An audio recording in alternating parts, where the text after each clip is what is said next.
morning, everybody. And from East Coast, West Coast, and around the world. This is Coast to Coast. It's me and Jay for the moment. Bo will be joining us en route to the parade today. Good morning, Jay. Good morning, Pags. It's such a beautiful day today, man. I don't know what your weather's looking like, but I can't believe it's February and it's 80 damn degrees here in Houston. I'm sweating my butt off, and it's still winter. I love it.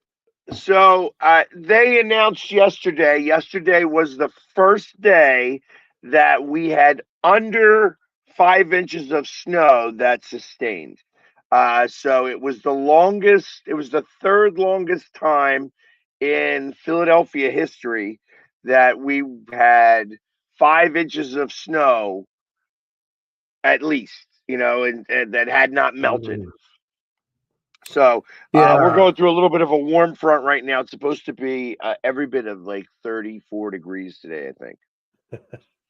I always love it when somebody says warm front and they say 30 degrees, and I'm like, damn, that's my winter. That's Yeah, like exactly. It's part of my winter. That is awesome.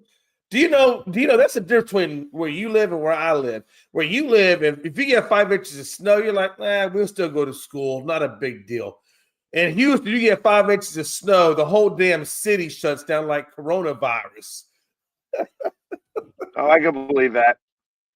So before we jump off, we got to talk about this a little bit. Last night, we got to see the gold medal match, the U.S. versus, I guess it was Sweden, in Sweden. curling.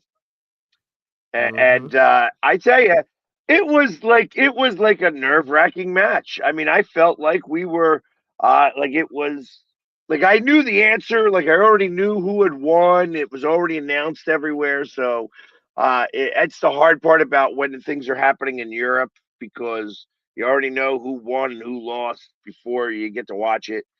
But it was uh, it was fun to watch. I mean, it went back and forth, and like I said, it was the one time that third inning, I guess, or that second inning where they got 2 points.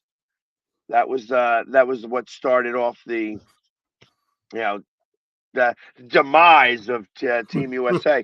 But they were able to get they were able to get the silver there. Yeah, I'm not mad at it. Honestly, for somebody who's never watched curling before or doesn't really know a whole hell of a lot about curling, I really didn't know most of what was going on. I kind of understood the concept that you want to kind of get them out of the circle and keep your people in. That's again, I didn't really understand the whole scoring and points. I mean, so for somebody like me, or maybe other people that don't know much about curling, it was a little crazy to follow. But at the same time, I did understand that it was kind of going back and forth. And I was kind of like, okay, maybe we can get gold, maybe we get silver. I like it like this. No matter what we get, whether it be gold or silver, the fact that we're not getting bronze or the fact that we're not even medaling, I mean, that in of itself for me is a win. So, and I learned a little something about curling. And because yesterday's show, I found out there's a curling club in Houston. So I guess I'm expanding my horizons during this Winter Olympics. And I don't typically watch Winter Olympics. I more or less watch Summer Olympics, unless it's hockey. Now, I do watch the hockey part of it, but good job, USA. And again, one thing I liked about it was, well, that's the other thing to talk about is because the USA women's. Yeah. Yeah, we on delay. Good. I think there's a little bit of a delay, but no, I just wanted to say that that obviously the men's, I cannot remember his name, but he got really emotional about it, and obviously she kind of flubbed it up a little bit, but he didn't put the blame on her. She didn't put the blame on him. They accepted it. They were happy that they got silver. But I thought it was a good way. I thought it was very classy the way that he handled that situation, right?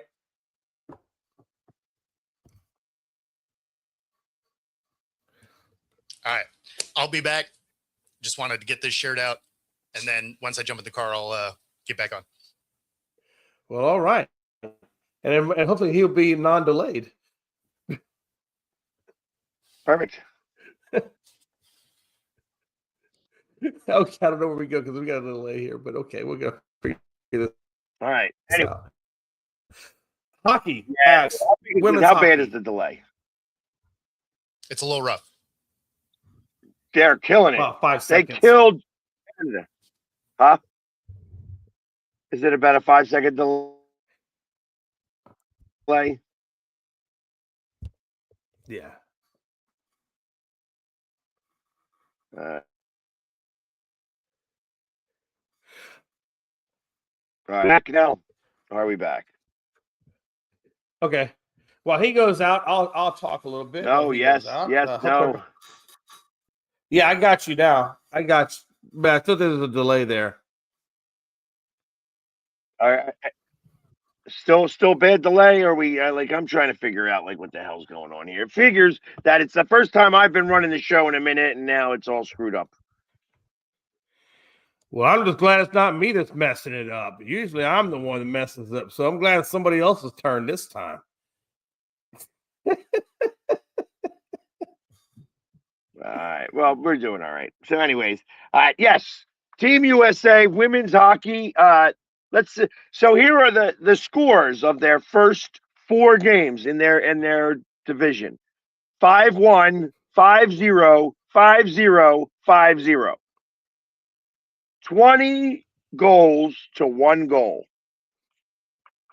They gave Canada their first shutouts in like 7 years, 8 years, something like that. Yeah. So what do you think about them going forward? I know Bo mentioned that up, I think, until they played Canada, that it was a little bit of a soft schedule. But how do you think they're going to fare once they get out of the category they're in and start playing other categories? How do you see the women's hockey faring? I'd see gold. Anything less than gold is probably underachieving. That the only team that's going to pose any bit of an issue for them, I think, is going to be Sweden, who is in Conference B or whatever that is. And Sweden's actually got a really good female team. But at the moment, it's going to be Teams USA's to lose. Yeah, I agree. Like I said, 100%. 5-0, 5-0, 5-0 in their last 3 games. 5-1 in the first game. So it's like literally 20 goals. They've scored 20 goals and let up 1. Damn it. I mean, that's pretty good. I mean, I guess it shows that the defense and the offense are kicking ass. But again, outside of Canada, now what was the score against Canada? Was that the 5-1 or the 5-0? 5-0. That was yesterday. 5-0. Yeah, because I didn't get to watch that one. Okay, and Canada, we all know Canada always puts out a pretty good hockey product. Now with Sweden, I have not followed Sweden in the women's hockey. How has their play been? Have they been as dominant or close to being as dominant as what the women's U.S. team? I haven't seen much about that group yet. I thought that Sweden, they just keep talking about how Sweden's going to be the tough matchup. I haven't seen anything. As I'm looking for it now, it's really even hard to find anything about it, because everything that we see, all the news we see, is all U.S. related. So trying to talk about Sweden and find out where they're at in their group standings isn't the easiest to try to figure out. Yeah. But I do think, just about the medal tracker. I was looking at the medal tracker for the U.S. versus everybody else. It looks like Norway right now is at 13. Italy is at 11. And the U.S. is at 10. So, I mean, honestly, the U.S. is actually doing pretty good right now in the Winter Olympics. Right. And Norway is winning a lot of the gold medals of, like, listen, biathlons, where you are doing the cross-country skiing and shooting. That's what they do in Norway. That's how they live. So that's why they win lots of those gold medals. Yeah. Right. The ski jump was doing a lot that the Teams USA was not doing well in the ski jump. I guess they didn't shoot up their ball sacks enough, with all that stuff. It's kind of odd. But so, I mean, in the gold medal category, Norway has won 7. The Swiss have won 4. And USA has won 3. Germany's won 3. Sweden's won 3. Austria, France, Italy, Japan all have won 2. And you think about Japan in like winter sports, and you don't really think of them that much, but they are very big on that speed skating. Right. Yeah. That's where they do their best. So, and I'm surprised that Japan, I mean, look, they got snow, they got all the things that we have, or everybody else has. They got mountains. I mean, they got plenty of things they can do, like you said. They can make arenas. I'm surprised should be just as much in there as anybody else should be. I don't know where China's at. China only has 2 medals. I expected more out of China, to be honest with you. They are very competitive in the Olympics. China is I always think of them being more summer Olympics rather than winter Olympics. Yeah. It's like the Chinese hockey team. Yeah, I don't even know much about that. You know what I mean? Like, yeah. So it's like you don't expect China to do a lot. I actually expect more on the Russian side, but obviously Russia's not allowed to be in. They're still in that banned portion. But I mean, it's like all of these different teams. You never hear about Australia winning a lot of medals in the Winter Olympics. There's a reason for that, because they don't have ice. It's hot in Australia all the time. Yeah, I mean, you know what? What about Poland? Now, Poland usually puts out a pretty decent hockey team. I've seen a couple of them where they've been kind of competitive. Poland's usually one. I think Czech Republic is usually one. Well, the Czech Republic is good. Normally they usually have. Well, you think about it, like places where the mountains are. Austria. Like in Austria, they have the mountain range. Poland doesn't really have it. Although Poland gets cold and they do have some stuff, you'll see Poland do better in the single hand things. I find that like team sports in Poland aren't as sophisticated as it would be in the US or anything like that. So those are the things that make a difference. Is there any team in the standings right now that has surprised you or disappointed you in terms of their performance so far? So I haven't been following it enough. Now that football is over, I can now start to pay attention some and get to spend more of my time watching Team USA do their thing and such. But they only do show the events that Team USA does well in. You don't really watch much of that unless you're watching the Olympic, station. You know what I mean? And we don't watch that at the bar. So, yes, Italy has 11 medals, but they had 11 medals yesterday, so they didn't win any medals yesterday. So they gotta figure that out. They gotta step up the pace a little bit.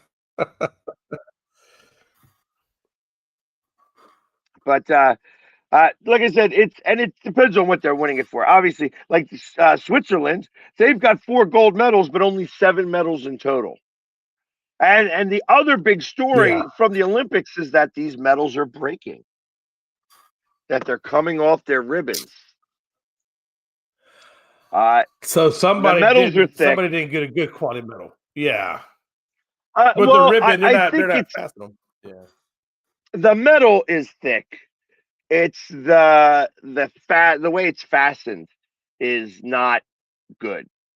And like I said, a couple of Americans have had their ribbons come off the metal itself. So they're holding the metal like this rather than holding it up like that. They don't make metals like this anymore. So I pull out my where you got the good fastener right there. You got to have that good fastener. And this is my my arm wrestling one where I wasn't arm wrestling. This is for the for disabled arm wrestling. So I actually sponsored one of my my buddy who wound up winning a gold. Nice. And they gave me a bronze. So, and that was in Poland. So, that Joe, was in Rumia, Poland. Oh, it was in Poland? Nice. Yeah, so I have been to Poland. And I tell you, Poland is beautiful. It is a beautiful spot up there. And we were up by I guess I'm going to say it's the North Sea, or it could be the Red Sea. Yeah. I don't even know which sea it is up that way. I don't think it's no. I think you had it right the first time. I think it's the North Sea. Yeah. And it was like the water was like calm as glass and a very colorful area. It's just it's so beautiful, and you never think about going to Poland. Like it's just like what's Poland? You know what I mean? But and Poland's been through a lot, so it's interesting how they do certain things. I've been to Poland one time in my life, and that was when the military. We went over there for a maneuvers, and the only thing I saw about Poland was I saw the forest, Pags, and it's cold, like it's cold in Poland. But it was fun. I had a good time. Yeah, I mean the food is amazing. Like it's so inexpensive over there. Like it's just and I was there for arm wrestling. Right. So it was a whole different experience. They had what was called the Zloty tour, which Zloty is their dollar. Right. So so this was the the professional tournament. And I got to witness all of that as a as an American, which was amazing, and we got to win a couple of golds over there.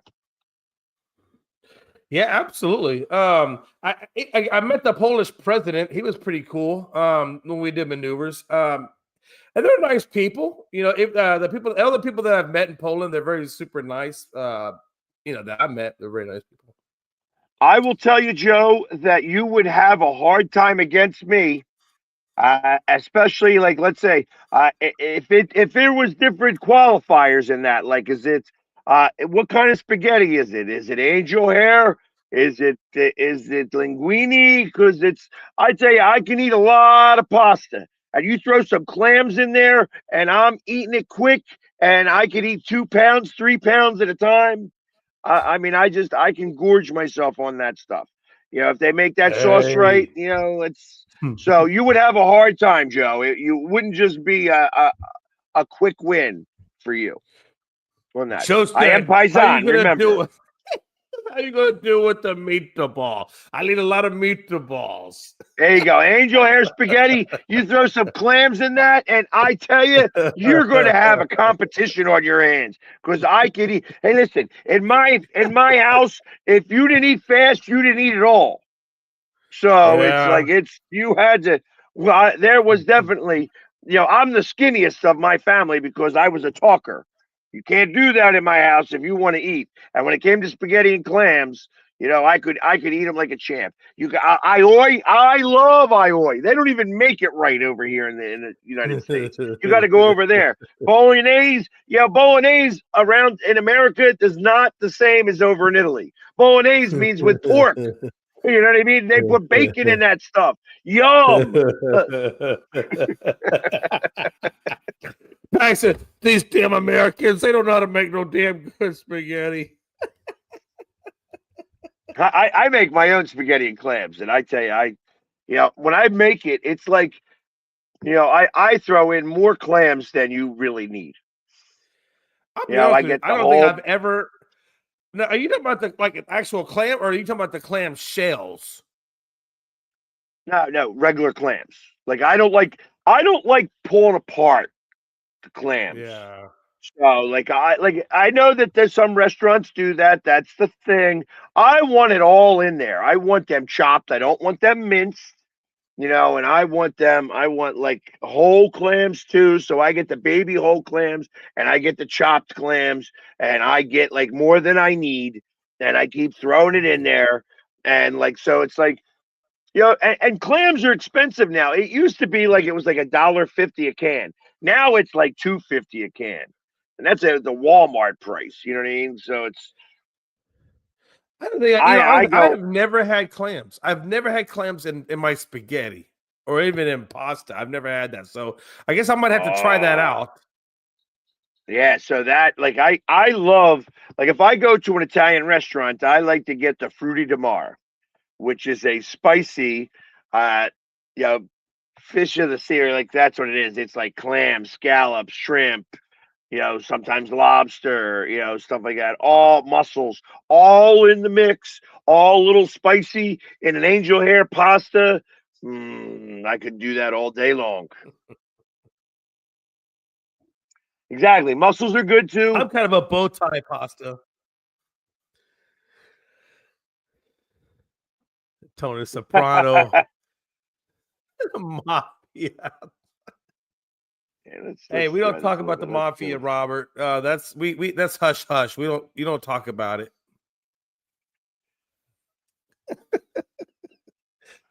Now is your sauce a thick sauce or is it a thinner sauce? I like a thinner sauce with the clams because I want Okay. the clams to have the flavor in there. I don't want to. Um,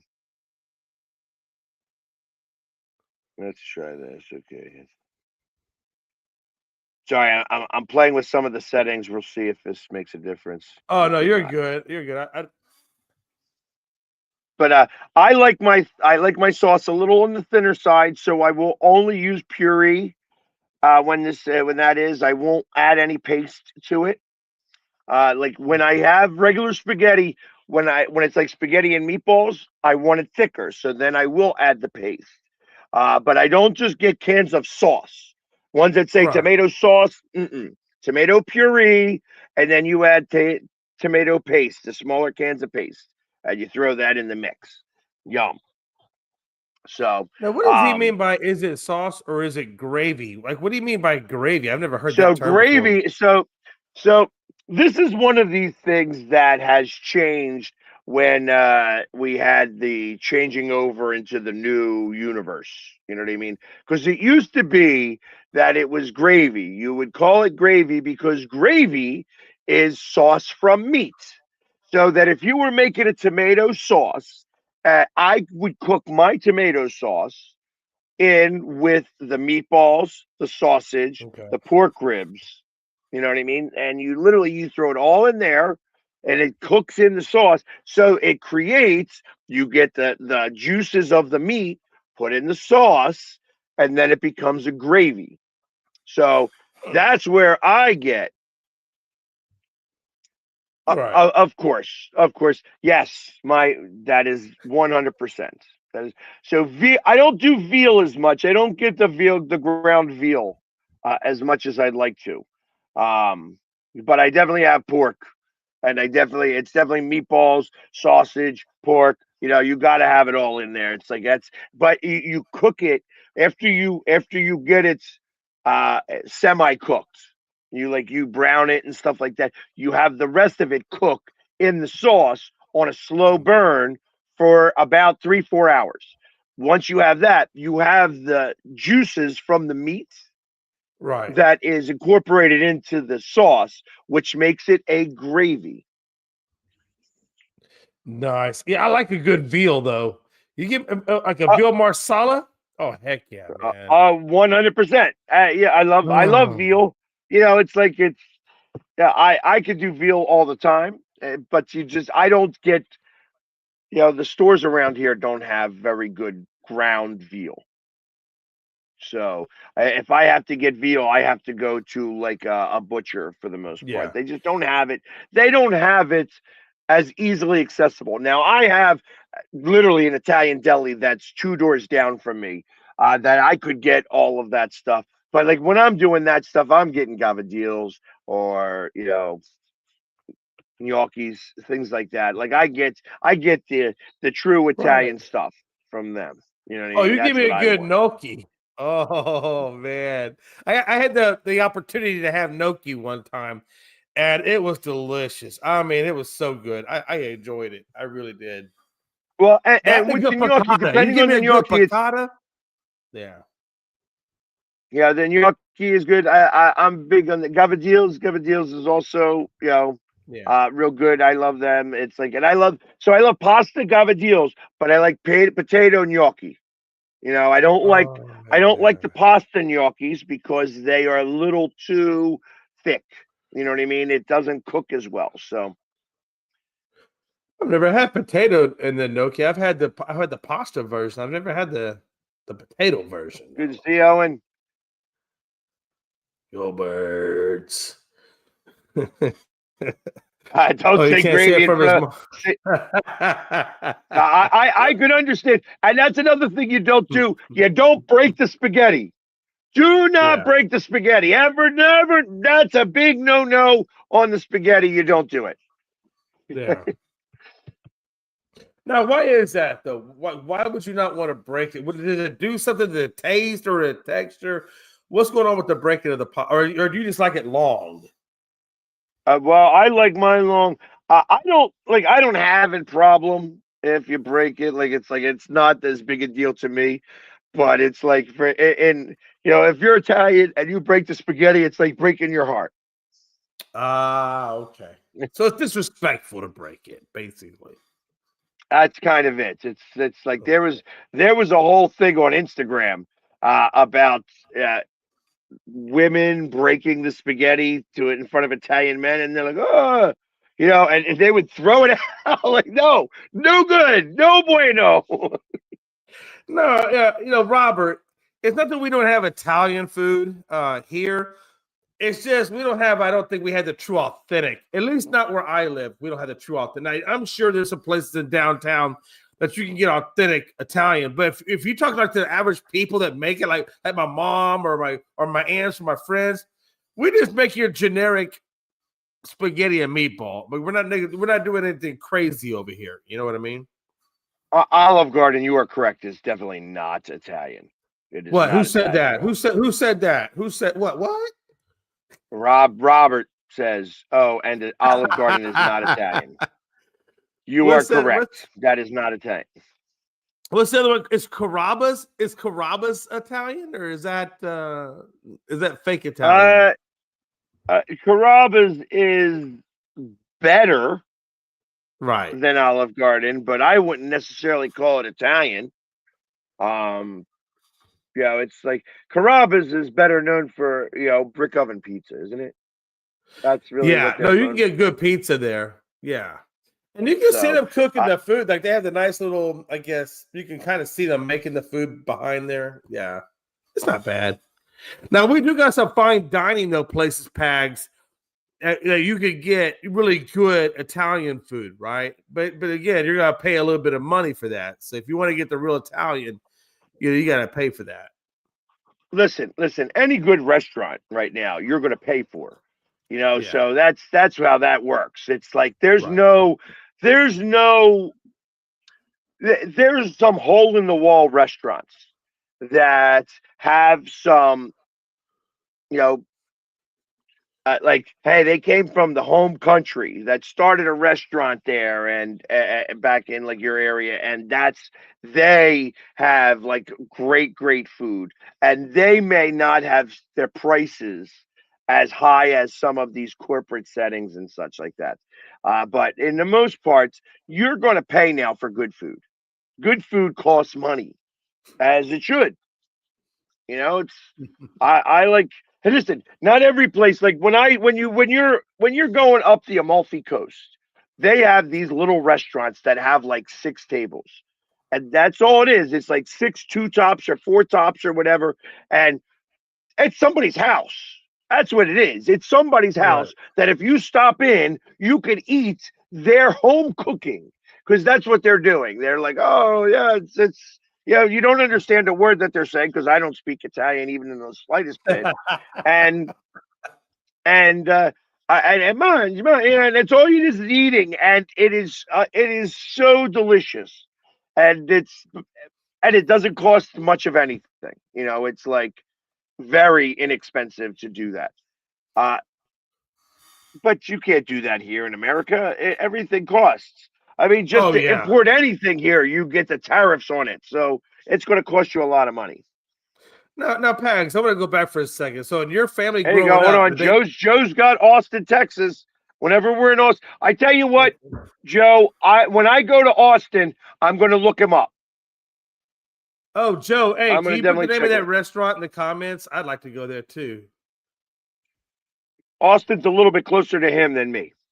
Yeah, and I've got a buddy that lives in Austin. Hours. Okay. There we go. Here we go. Is he on the road? There he is. Bo is sitting in traffic. Are you going hunting? What kind of jacket is that you got on there? It's just a jacket from Costco. Like it's cold out. That looks like almost like a hunting jacket, like you're ready to go hunting. I mean, I suppose you could use it for that, for sure. So, Bo, you are headed right to. You're headed right to the award ceremony, and then the parade's going to start from the award ceremony, correct? Yeah. So we're headed to Lumen Field now, and the award ceremony is at 10, and then the doors open at 9:30. The award ceremony is at 10, and then the parade starts at 11. So it's sort of but there's going to be over 1 million people downtown, so obviously getting there is going to be the real task. Finding a parking spot's going to be the hard task.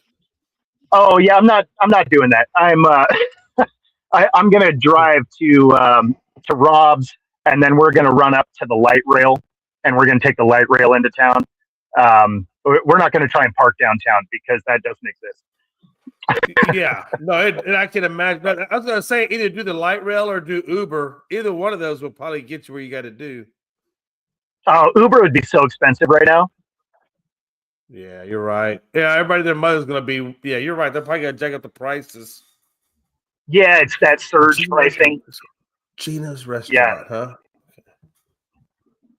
Gino's restaurant, not to be confused with Gino's fast food.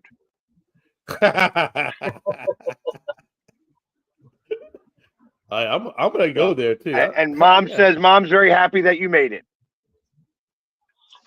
Well, I haven't made it yet.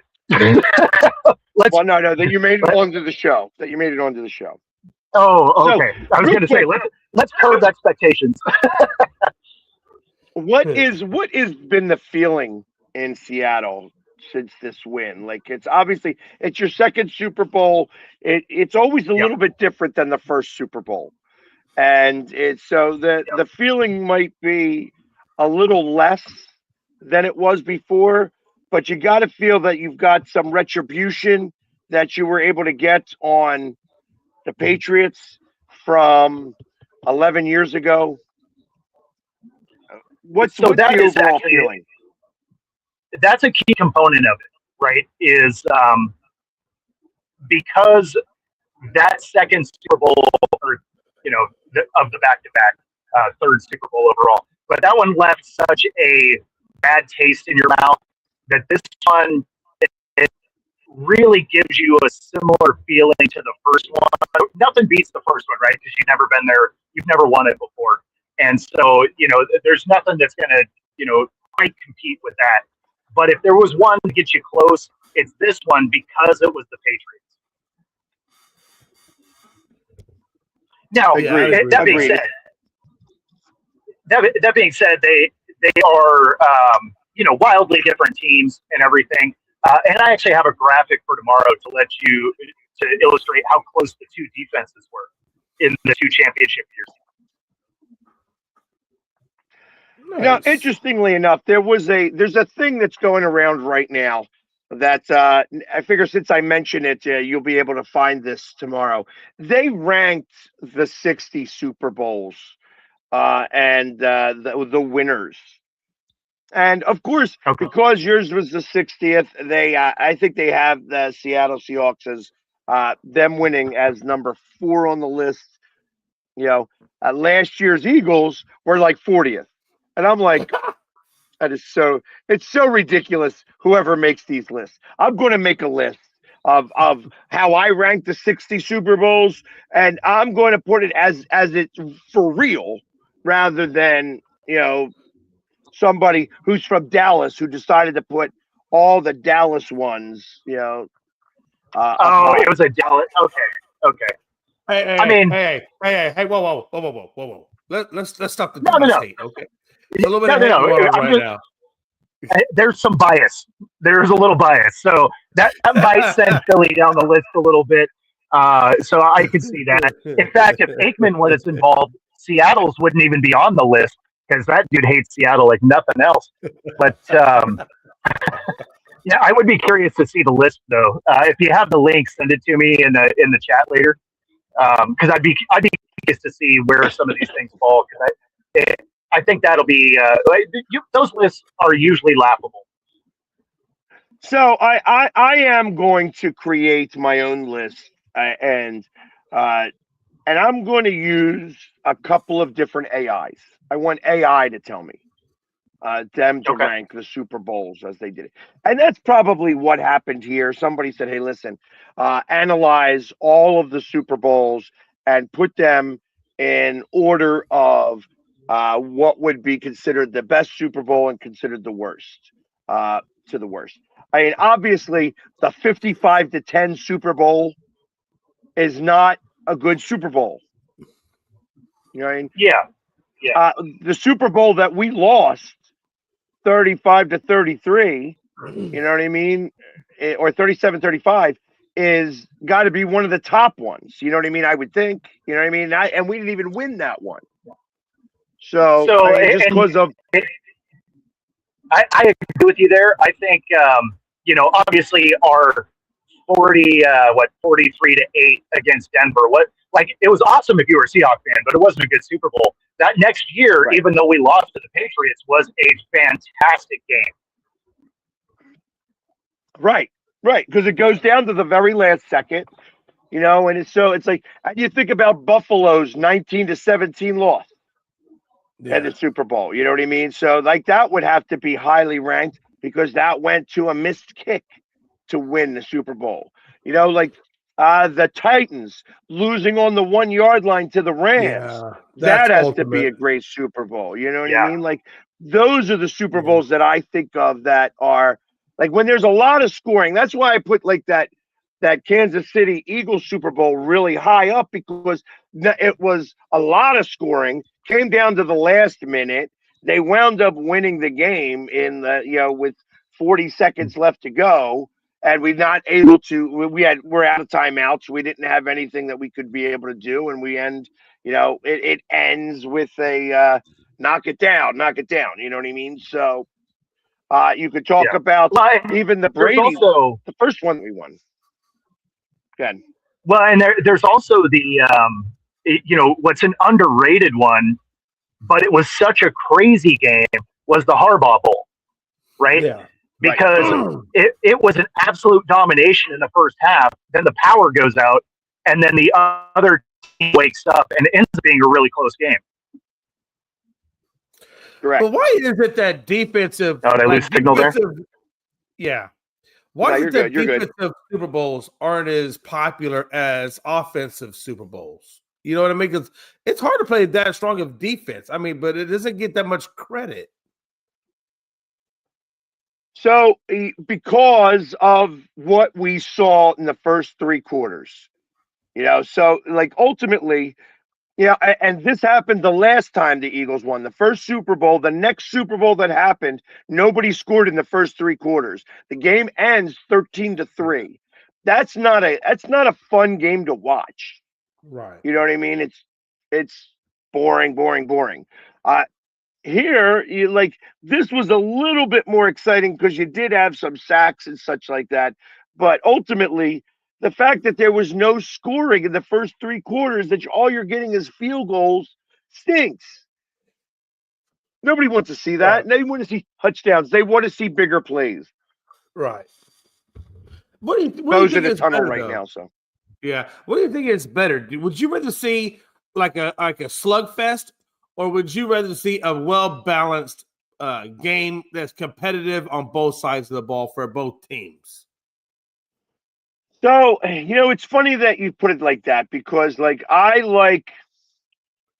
losing the Super Bowl in Arizona to the Chiefs 3 years ago, where it went back and forth, was good to watch. The first Super Bowl that we won against the Patriots and Tom Brady getting 500 yards in that game was great to watch because at one point the Patriots had the lead in that game. And there was never a doubt that we were going to get that lead back. I thought that we were going to win that game. And and even though everybody was thinking the same thing, like, oh my Lord, it's like he's going to catch that Hail Mary. I thought there was no doubt in my mind that even if he caught that Hail Mary, they weren't going to make the 2-point conversion. Yeah. And that's how we were going to win the game. Now, that had been awesome to watch, too. The stop 2-point conversion at the 0 marks to win a Super Bowl would be awesome. Right. Yeah. I agree with you. I agree. I guess for me, I like the more well-balanced Super Bowls. Like if you got 2 competitive teams that are playing, really good. But I also think the slugfest, like you said, are a lot of fun, right? Because you get to see, okay, we just saw a nice bomb, Hail Mary, whatever, and then you get another one, and this is like back and forth. I do appreciate that, right? It's a lot of fun. It's exciting to watch. Right. I mean, it's fun to watch when you're killing the other team too. Like obviously, 40-6. At 40-6, it was like it was exciting. It's like, hey, it's the Eagles are spanking them, and everybody was happy to watch the Chiefs get spanked because nobody, everybody was like, hey, they're going to win their 3rd Super Bowl in a row. That was not to be, and that was known from the very beginning of the game. Like when I think about that. The difference between the Patriots offense and the Chiefs offense in the first half was a difference of 23 yards. Right. I think it was because they had 51 yards to the Chiefs 28. Right. 28 yards in the first half. Right. They didn't get across the 50 until well into the 3rd quarter. Right. Well, even in this game here, Drake May only had like 56 yards going into halftime. I mean, it was interesting. Yeah, and Drake May has got he's learned a lot. And I think Vrabel learned a lot. I mean, he had what, 31 first timers making it to the Super Bowl. I mean, they got a lot of experience now. Even though they didn't get the win, they got a lot of experience on that team now. It was 30 people was first year on the Patriots. Right. He did have some playoff experience there. It's not all that, hey, this is only this and this and this, but right. Yeah, they weren't all rookies. It was just first year with the team.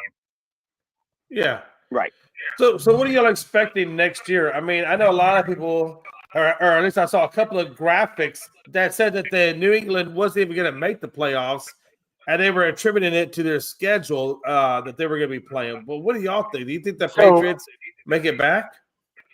That's ridiculous to think that they're somehow going to be a terrible team next year. They have some of the most cap space in the league. They have 11 draft picks. I mean, and a division that fired their coach. So I mean, let's not pretend that they're going to be like a terrible team. Are they going to be as good as they were this year? No, they're going to have a much tougher schedule. But I mean, they're still going to be a playoff team. And the one thing that I say, like, it's not like the Patriots have been going and lost the Super Bowl, because they jumped ahead. They took like 3 steps ahead. I do think they take 2 steps back, but 2 steps back means you get to the playoffs and lose. Right. Exactly. So I think that might be like, once you get to the playoffs, anything could happen. And because you went to the Super Bowl last year, you remember, and it becomes a thing. You go up against Buffalo, where Buffalo has got everything up, like they got the huge weight on their shoulders, and they got to win this game just because they got to make it to the Super Bowl. You have an advantage against them because you were just in the Super Bowl. You get the mind games that you could play with the guys on the field. Be like, hey, you guys are going to come up short again. You start putting that mindset in their head, and all of a sudden they start thinking it. Right. No, very much so. I agree with that 100%, that the mindset, you can really mess with somebody's mindset, especially when Josh Allen has gone up against Patrick Mahomes, Lamar Jackson. Now he went up against Drake May, and he still can't get the job done. So now if I'm Josh Allen, I'm about to think like, damn, I'm never going to get there. No matter who they put in front of me, I'm still coming up short every damn time. Well, and the real question there is going to be, does elevating that OC make the difference? I don't see how it will, but I mean, that's got to be the question. There's got to be some problems there with the Bills that is a problem, because when you have other coaches that were supposed to interview for that job pull out and take OC job instead, there's a problem. Yeah. I'm surprised to see, like, when you look at all of the odds to win the Super Bowl next year, that you don't see Denver up there. You don't see New England really up there. You see Buffalo. You see Baltimore in the mix. But you do not see Denver. You don't see San Diego. You don't see San Diego, but LA. You don't see those teams, and these guys have good teams that are going to have, like, you think of the Chargers, if they had a whole fully healthy defense, they may have made more of a splash than they did. Yeah.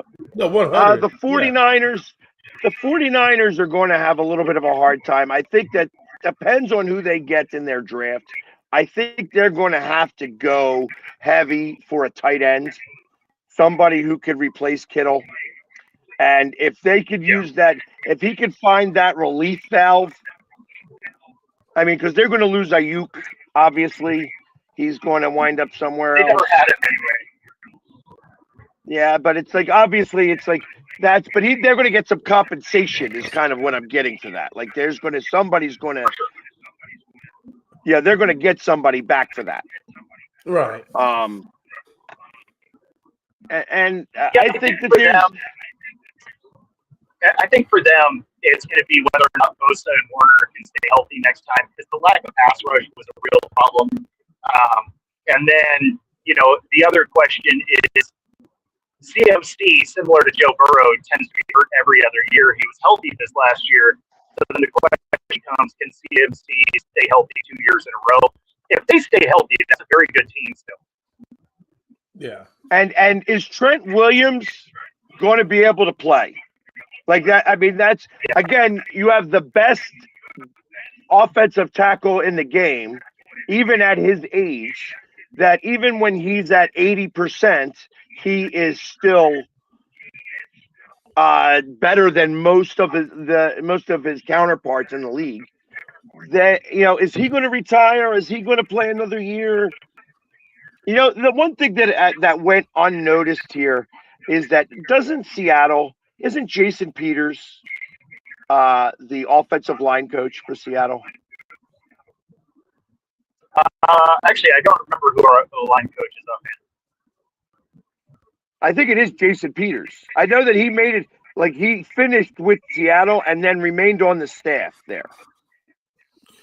I get you. So if he's not, he's like probably the assistant line coach. And congratulations to him. Obviously, that would be his second ring because he won one with the Eagles. Oh, yeah. Let me ask you this real quick.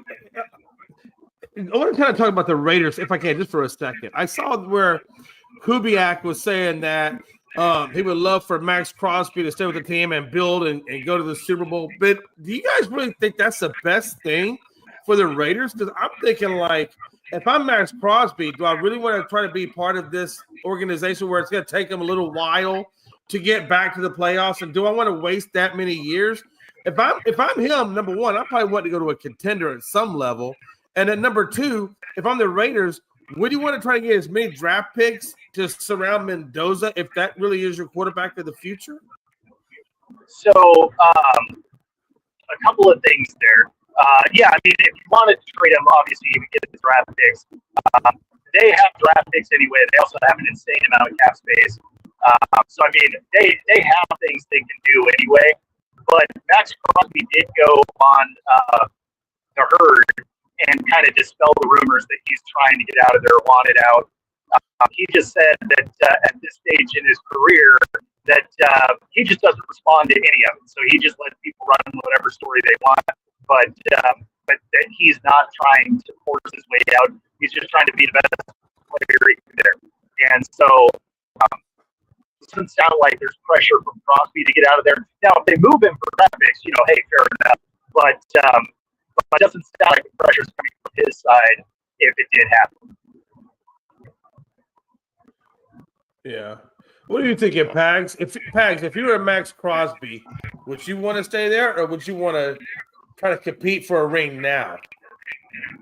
I look at Max Crosby very similar to the way I look at Myles Garrett. Money's going to talk. You could change anybody's mind with money. Yeah, that's true. And that's a real statement, I think. So I think that if you're bringing somebody in who's going to try to change the culture, because I think that was the problem. Max is a winner. He wants to be a winner.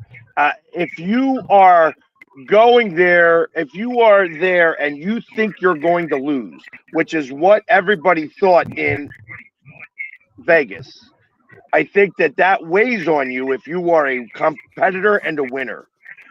And that's why, hey, we don't want you to play. That means you don't want to win, and that means I don't want to be here. That's how that thought process goes. And I feel that having a new coach and trying to have a new mental attitude about things will change the way that is. And then also put some money in my pocket. I'm miserable. Make me better paid to make me happy. And guess what? I'll put a smile on my face. Make it so that we actually play to win, that we play to win and not play to lose, not try to get a better draft pick, not keep me out of the game because I want to play. That's the thing I think is the biggest difference. Yeah, I agree with that. Yeah. Yeah, I think that you had companies that come to you as your want to see with the team. You're like, okay, they're getting culture that's going to be coming here. And how I know that is I literally just won the whole thing. So, I mean, if you're Crosby, you've got that early. And then, of course, you look at that division, you have Casey that's kind of aging out. Right? You have Denver that's going to have to, by the time these guys are ready to go, this is probably going to be a couple of years to get this thing fully turned around, you're going to have Denver having to pay people. And the Chargers are the Chargers. You just don't really know what's going to happen there. So, I mean, in the next 2 years, if this rebuild really solidifies, they're going to be a team that's fighting for that division based on where the rest of the division is headed. No. Okay. So, he's a winner because he wants to win, not because he's on a team that loses. Yeah. He wants to win. That's what makes him the winner. And Yeah, I mean, he's a top 5 guy, but he literally got triple teamed. They have nobody else on that defensive line who was worth anything. And that's why he'd get double and triple teamed. And that was all you needed to protect against. So it's like, I get it. Now, I understand you got Myles Garrett, but Myles Garrett had other guys that were on that defensive line that you had to consider and think of. He's got nobody else on his defensive line at all. Right. Now, that may change as of next year. You know what I mean? There's going to be a lot of differences that occur, because now they got a new coach and a new attitude, and you got Tom Brady, who also doesn't like to lose. So there's lots of different things going on. I heard they may even bring in a new barber for what's his face, so that he can get a real haircut. You know what I mean? It's like That's never going to happen. That is never going to happen. I don't understand how you have so much damn money, but it looks like you cut your own hair. Like I don't understand that. I don't get it. I don't get it at all. It's weird. Hey, Weird. some people like the bowl haircut. I can't speak intelligently about that. But even if you were going to do a bowl haircut, at least make the line straight. It's like jagged. Like it's like he's got shears or something when he cuts his hair. Yeah. At least do it well. No, I'm with you. Exactly. So, all right, well, that brings us to the top of the hour. Bo, stay safe out there today. Enjoy the parade. Frankie said that he was hoping that it rains, but it looks like it's just cold and sunny. So I figure you guys will be able to get off without a hitch. And Frankie, that's tough for you. So, be safe out there, Bo. But we'll see everybody tomorrow. Thank you for joining us. Make sure to hit that like and subscribe. Subscribe to us all. It just helps us get bigger reach so that you'll be able to see us the next time. And until tomorrow, go Birds. Go Cowboys.